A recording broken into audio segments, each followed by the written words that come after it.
Hi, this is Chris the Credit Guy. Thanks for watching my video. This is part of a complete credit restoration video series that you can get at my website, which is christhecreditguy.com. And I'm also available for private, individual, or couple consultations, and we can arrange that via email at info@christhecreditguy.com.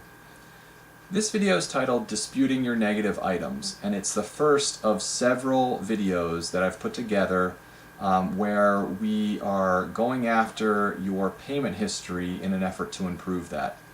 Again, your payment history, if you remember from my an earlier video where I go over the 3 pillars of your credit, the payment history tends to be the most impactful for people. And over my years of looking at credit reports, your payment history tends to give you the most bang for your buck as far as getting a score increase. So this tends to be the most important aspect of your credit to go after to restore. And again, this is the first of the videos that give an overview of that process. So I think if we step back for a second, it's important to go over the laws that pertain to the way that items report on your credit report, because that's basically the basis for how we go after your negative items to get them removed from your credit. That law is the Fair Credit Reporting Act, and it's typically labeled as FCRA for its initials. You can find out lots of information on it if you do a search on the internet.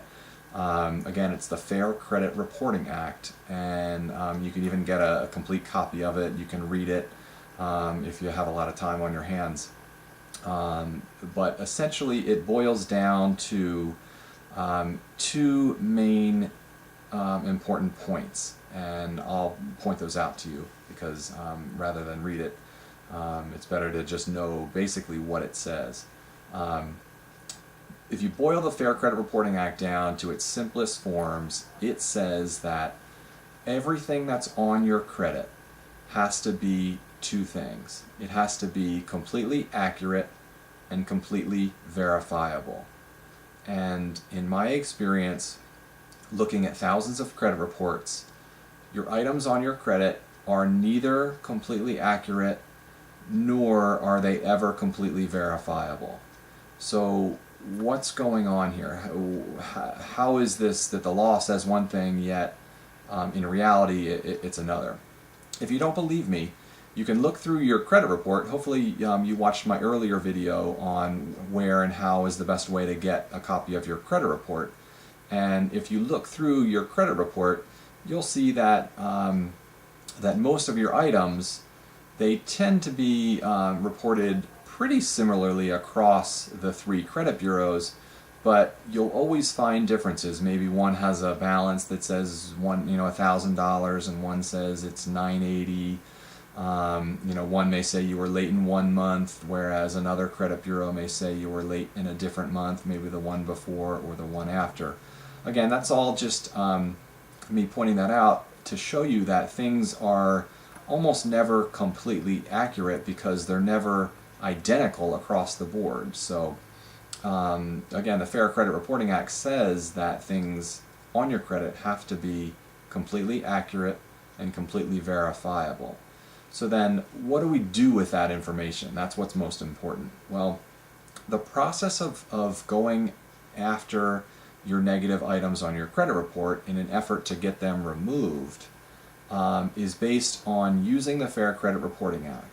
And so the next series of videos all go over different methods of disputing your items and what's best to say and what's not best to say, and preparing how do you put your dispute letters together and where do you send them. But again, I thought it was very important to just give you the basis of what we're doing.